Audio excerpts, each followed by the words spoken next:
U rikthyem sërish në studio për të vazhduar gjithmonë në pjesën e dytë të emisionit me të ftuarit tan, ku sot është edhe dita e fëmijëve, dita ndërkombëtare për të drejtat e fëmijëve 1 qershori. Në ditën ndërkombëtare të fëmijëve, vëmendja rikthehet te zëri, nevoja dhe të drejtat e më të vegjëlve. Sa respektohen të drejtat e fëmijëve në vendin tonë, me çfarë sfidash përballen ata dhe për çfarë kërkojnë më shpesh ndihmë.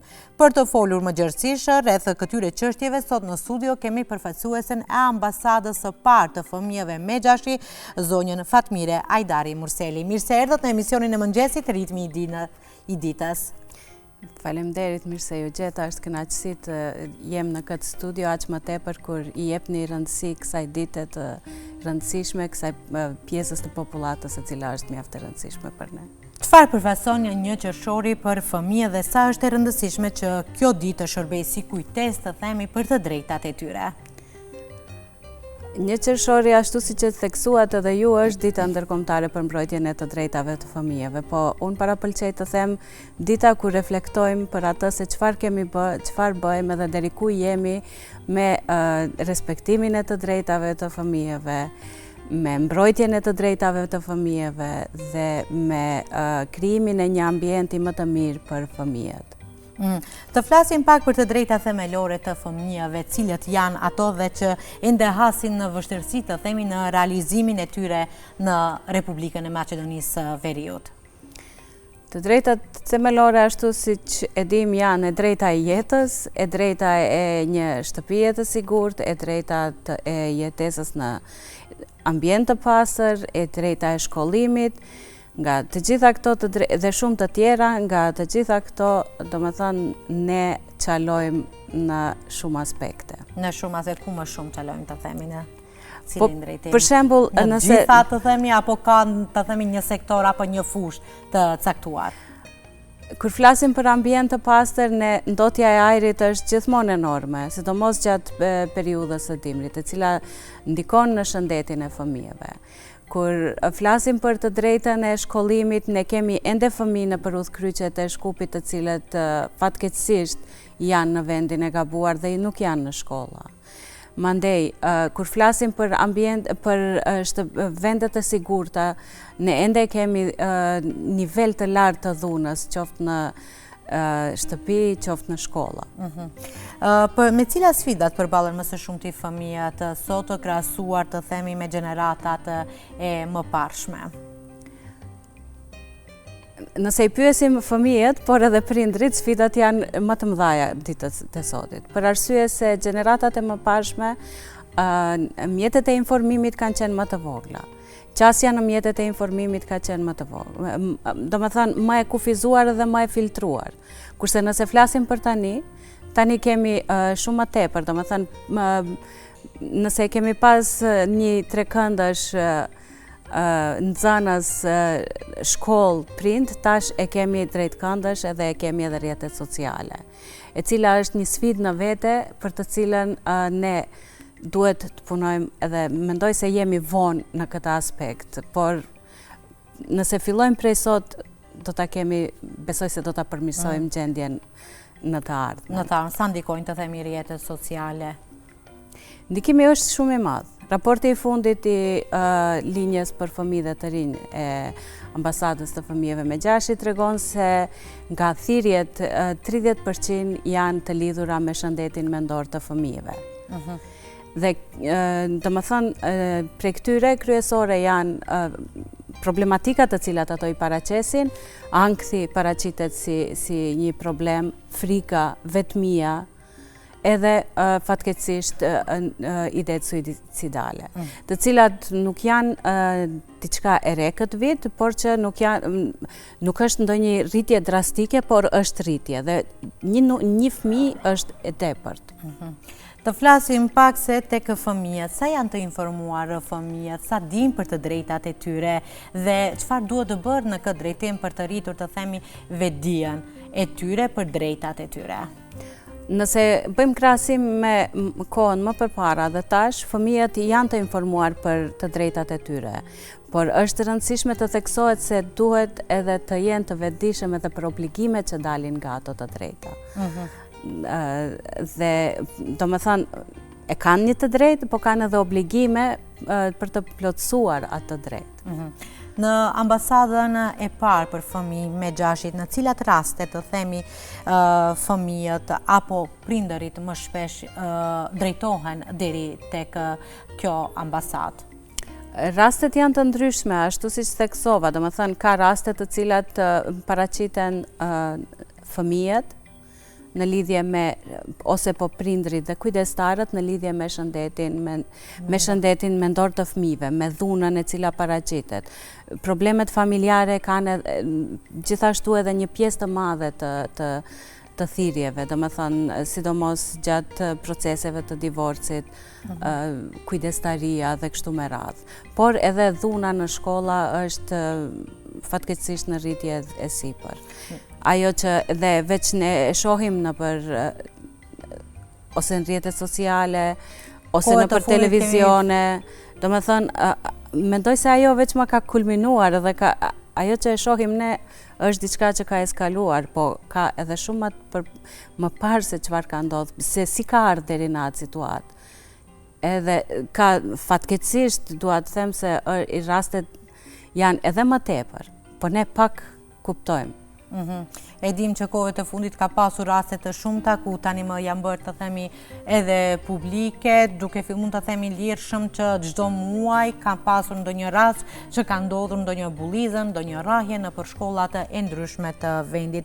A ka raste kur të drejtat e fëmijëve cënohen në familje, në shkollë apo në hapësirat publike dhe të themi në çfarë mënyre mund të parandalohen këto?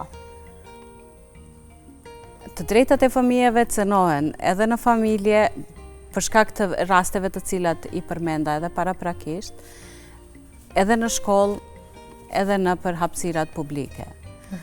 Ajo që është e rëndësishme është që ne të vetëdijsohemi si shoqëri. Ajo që është e rëndësishme është që prindrit, kujdestarët, të marrin rolin të cilin e kanë, po kështu, domethënë, t'i japin përkushtimin maksimal. Të bisedojnë me fëmijët e tyre, të merren me fëmijët e tyre. Kjo nuk është amnestim i shkollave, shërbimeve profesionale dhe institucioneve, po është mjaft e rëndësishme familja, mjaft e rëndësishme prindrit dhe kujdestarët të kujdesen, të bisedojnë, për shkak se ajo që ankohen fëmijët, domethënë ankthi, frika, çkyqja sociale, fëmijët ankohen se nuk ka kush t'i ndihjon. Ndoshta për ndonjë prind është mjaft diçka banale, se nuk është përgatit për ndonjë lëndë ose nuk i ka kryer detyrat fëmia e tyre për ndonjë themin matematik ose në shoqëri ose çfarë tjetër. Për një gjë më të thjeshtë, por ajo mund të ndikojë në psikologjinë e fëmijës. Pikërisht, se ajo për fëmin është diçka shumë e madhe. Edhe pasojat mund të jenë shumë të mëdha. Prandaj është e rëndësishme dhe unë sinqerisht bëj apel që të merren seriozisht problemet e fëmijëve. T'i shohim me syrin e tyre, jo me syrin tonë. Edhe të mundohemi që t'i zgjidhim në mënyrën, në kohën kur ata jetojnë. Jo t'i krahasojmë kur kemi qenë ne nxanës. Kushtet kanë qenë ndryshme, rrethanat kanë qenë të ndryshme dhe sfidat kanë qenë të ndryshme. Kur jemi gjithmonë kur bëhet fjalë për fëmijët, ajo neve që na intereson është bashkëpunimi. Po përveç një bashkëpunimi i tillë, të themi mes fëmijës edhe prindit, në fakt nuk duhet të jetë një bashkëpunim i tillë, po duhet sa më shumë të punohet, të bisedohet, të flasim me fëmijët. Si e vlerësoni ju bashkëpunimi me institucione të themi përgjegjëse në mbrojtjen e të drejtave të fëmijëve? Institucionet janë bashkëpunuese deri diku. Po, që të funksionojnë institucionet, ne duhet të ketë bashkëpunim prind-fëmijë, mandej prind-shkollë. Këto duhet patjetër të jenë në një korrelacion. Ju e potencuat edhe më herë sa i trekëndesh i prind, fëmijë dhe mësimdhënës apo shkolla nuk funksionon më tani. Është katror. Është katror, nuk është më ai trekëndesh. Për arsye se ne, sa do që themi, për shembull, fëmija është në shkollë 8 orë, supozojmë, ose 7 orë, ose 5 orë. Kohën tjetër është në shtëpi. Po në rrjetet sociale është vazhdimisht. Edhe ajo dhuna kibernetike, ose dhuna e cila i ushtrohet aty, ajo është e vazhdueshme. Edhe ne duhet intervenojmë të gjithë së bashku. Ama më e rëndësishmja është që prindrit edhe kujdestarët të flasin me fëmijët. E po të thuam disa herë që rrjetet sociale ndikojnë tek fëmijët, jetojmë në epokën digjitale. Mund të na thoni se cilët janë ato pasojat, rreziqet që mirën pikërisht në të themi në këtë kohë digjitale, në epokën digjitale, me çfarë rreziqesh mund të ballafaqohen fëmijët? Njëherë të themi se kanë edhe benefite. Epoka digjitale është diçka që është e pashmangshme. Ne nuk mund të themi se komplet i hekim, po t'i marrim të mirat prej saj. E tash, nëse ne nuk edukohemi në këtë aspekt, edhe si prindër, edhe si kujdestar, që mandej mund ne të flasim me fëmijët, t'ja tregojmë rrezikun se sa është e rrezikshme nëse diçka publikojmë në rrjetet sociale. Do me thënë, nëse publikojmë diçka private, se mesazhet të cilat i dërgojmë, komunikimi, ne nuk e dim kush është, zakonisht ndodh që edhe mos e dish kush është në anën tjetër. Po. Edhe këto janë, do me thënë, mjaft të rëndësishme që ne duhet t'i flasim dhe duhet jemi të vetëdijshëm. Edhe nuk është turp, për shembull, nëse prindrit dhe kujdestarët, por edhe mësimdhënësit, nëse nuk kanë informacion se koha lëviz shpejt. Shpejt. Edhe inovacionet janë të shumta. Edhe nuk është turp që nëse kërkojmë ndihmë, ne këtë nuk e kuptojmë, si të edukohemi në mënyrë që të ndihmojmë, të jemi përkrahje dhe mbështetje fëmijëve dhe të edukojmë se çfarë është rreziku, se në esencë rrjetet sociale, reelsat, edhe gjithçka që është aty nuk është e vërtet, është virtuale. Është virtuale, pikërisht, po ndonjëherë unë them që edhe nëpërmjet rrjeteve socialeve ne mund të marrim edhe një mesazh për fëmijën se në çfarë gjendje, duke u bazuar në atë se çfarë poston. Padyshim. Ndonjëherë ne i hezitojmë ato, i anashkalojmë të themi dhe nuk i marrim në konsiderat fare, po ndonjëherë edhe ato publikime tani më në rrjetet sociale flasin shumë. Unë mendoj ashtu, nuk di sa mund t'jenë të vërteta, po ndonjëherë them se na tregon edhe në gjendje në të cilën mund të jetë një fëmijë. Pikrisht, nëse e marrim parasysh kohën të cilën e kalon fëmija aty. Nëse e marrim parasysh se komunikimin të cilin e bën, ato, si të them, ne nuk mund të edukohemi prej një reel si 30 sekonda. Pikrisht. Për arsye se edhe ankthi rritet më tepër. Dhe gjitha këto ndikojnë. Është mjaft e rëndësishme që ne, për shembull, durimi i fëmijëve është më i vogël. Dhe këto janë mjaft të rëndësishme që psikologët në anën e tyre e tregojnë se si është ndikimi në zhvillimin e fëmijëve, do me thënë në mirëqenjen e fëmijëve. Sa të themi dëgjohet zëri i fëmijëve kur merren vendime që ndikojnë drejt për drejt në jetën e tyre? Mund të them se ndëgjohet, po jo në atë nivelin e duhur. Për arsye se fëmijët e dinë se çfarë ju duhet atyre. Kur i pyesim ne, për shembull, se çfarë ju nevojitet, se çfarë do të kishin dashur të ndryshojnë, ato e dinë pikërisht se çfarë ju duhet. Mirë po, e rëndësishme është që në lidhje me vendimet të cilat kanë të bëjnë me të drejtat e tyre, me mirëqenjen e tyre, të merren parasysh vendimet më tepër se sa që duhet. Për shembull, ne kemi punuar para disa viteve raportin alternativ për të drejtat e fëmijëve, planin strategjik për të drejtat e fëmijëve në kuadër të qytetit të Shkupit. Dhe aty kanë qenë të kyçur fëmijë, të cilët kanë dhënë ide briliante. Edhe ato i kanë paraqit nevojat të cilat duan t'i plotësojnë në lidhje me të drejtat e tyre dhe mirëqenien e tyre. Zonja Fatmire, çfarë roli kanë prindërit dhe shkolla në krijimin e një mjedisi ku fëmijët të ndihen të sigurt dhe të respektuar? E kanë rolin kyç. E kanë rolin mjaft të rëndësishëm. Por sa punohet të themi në këtë drejtim? Fatkeqësisht jo sa duhet. Nuk mund gjeneralizojmë, kemi raste të cilat punohet mjaft, mirë po kemi raste të cilat është edhe më tepër e nevojshme që të punohet. Ajo që unë mendoj se mungon ajo bashkëpunimi prindër shkolla. unë e kuptoj të gjithë zakonisht, domethënë, shërbimet profesionale të shkollave janë të ngarkuara me punë administrative. Mandej flasim për shkolla të cilat kanë nxënës, 1000 nxënës, 2000 nxënës, kanë një psikolog. Edhe duke ashtu faktin se të ne ende të bisedohet me psikolog, shihet si diçka tabu edhe etiketohet ai fëmijë si fëmijë problematik. Nuk ka fëmijë problematik, ka fëmijë vetëm me sjellje problematike e cila padyshim se mund të korrigjohet. Të korrigjohen. Mund të na thuani se cilët janë problemet apo shqetësimet që më së shpeshta për të cilët fëmijët kërkojnë të themi ndihmë nëpërmjet linjave të ambasadës Megjashi? E theksova edhe më parë, kulminojnë problemet në lidhje me shëndetin mendor.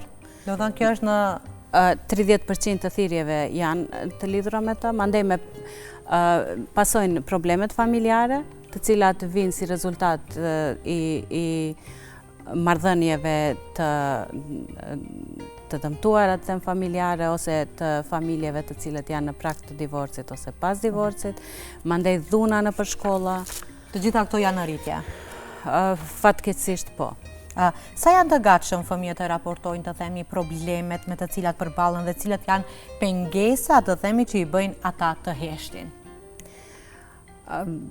Mund të them se kemi një rritje të guximit për thirrje ose po besimit se ka dikush që i dëgjon ato, ka dikush që merret sinqerisht me problematikën të cilën e kanë ato.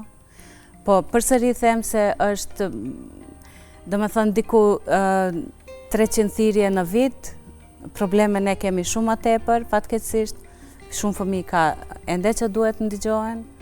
Edhe prandaj them që vetëdijsimi është në rritje, problemet i kemi pas edhe i kemi, po vetëdijsimi ka filluar për ta paraqitur si problem, tani është rritur tek të themi tek fëmijët, por edhe tek prindërit ose kujdestarët. Kur një fëmijë kërkon ndihmë në ambasadën e parë të fëmijëve Megjashi, si zhvillohet procesi i mbështetjes dhe bashkëpunimi me institucionet përkatëse?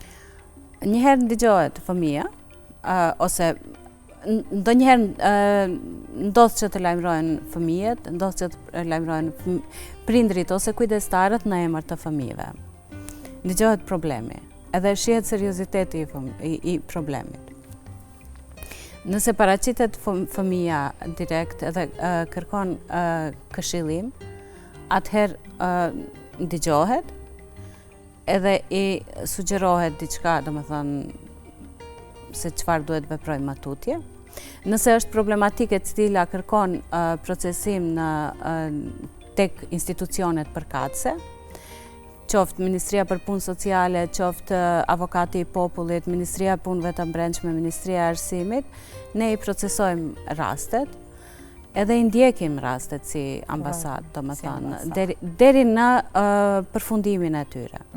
A keni ndonjë rast apo ndonjë histori të themi që ju ka lënë, të themi që ju ka lënë përshtypje të veçantë dhe për një moment keni thënë që mirë që fëmijët dinë ku të drejtohen, dinë ku të adresohen dhe të kërkojnë ndihmë? Unë do të ndaj rastin që e ndanë edhe kolegët gjatë raportimit të raportit të linjës Alo Bushafko për fëmijë dhe të rinj. Ne gjithmonë themi se fatkeqësisht empatia nuk është në nivelin që duhet të jetë.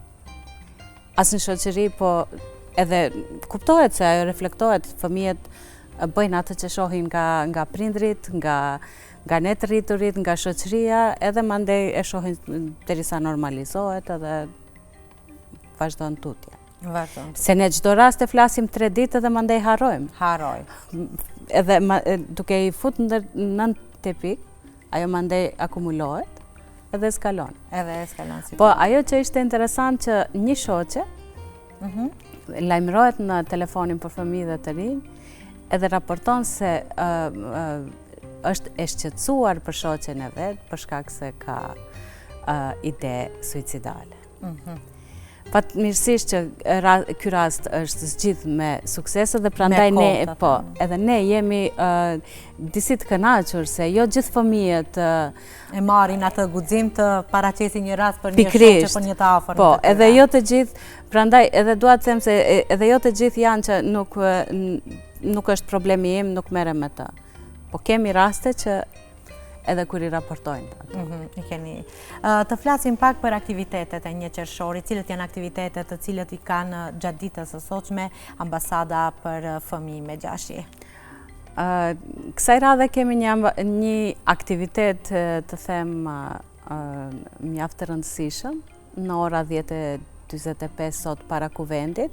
Kemi një dans teatr për ndryshim shoqëror, social, edhe tema e tij është dhuna në shkolla, dhuna ndërmjet nxënësve. Dhe këtu marrin pjesë nxënës të cilët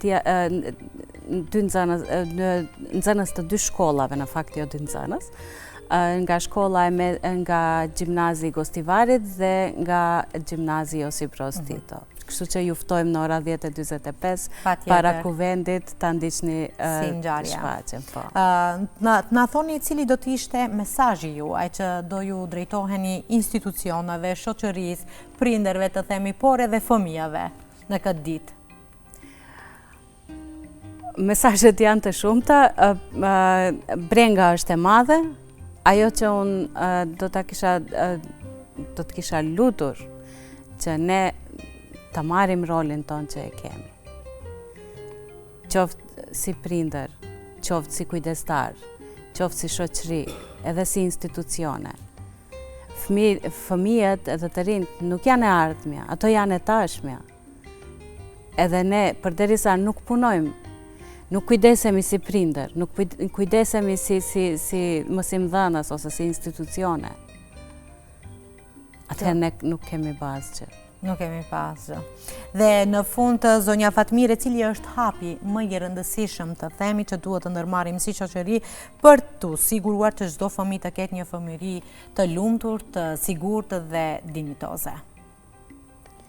Të japim maksimumin nga vetja, të jemi të vetëdijshëm se fëmijët janë mjaft të rëndësishëm, ato janë qenie të cilët kërkojnë vëmendjen tonë. Përsëri them, nuk flasim vetëm se fëmijët kanë të drejta, kanë edhe obligime. Po, ma edhe ne kemi obligime. Edhe prindrit dhe kujdestarët kanë obligime. Dhe ta marrim rolin, gjithë secili rolin që e kanë shoqëri, që të kemi sukses në këtë drejtim. Të faleminderit të shumë për gjitha këto informacione që i dhe dhe për gjitha këto këshilla që i dhe në emisionin tonë në ritmi i ditës, kështu që ne shfrytëzojmë rastin për të ju uruar të gjithë fëmijëve këtë ditën dhe shpresojmë që në të ardhmen edhe ata, por edhe ne si prindër të jemi më të qetë të punojmë së bashku dhe për të pasur një sukses në të ardhmen e tyre kur bëhet fjalë gjithmonë. Ju faleminderit, kënaqësia ishte e përbashkët.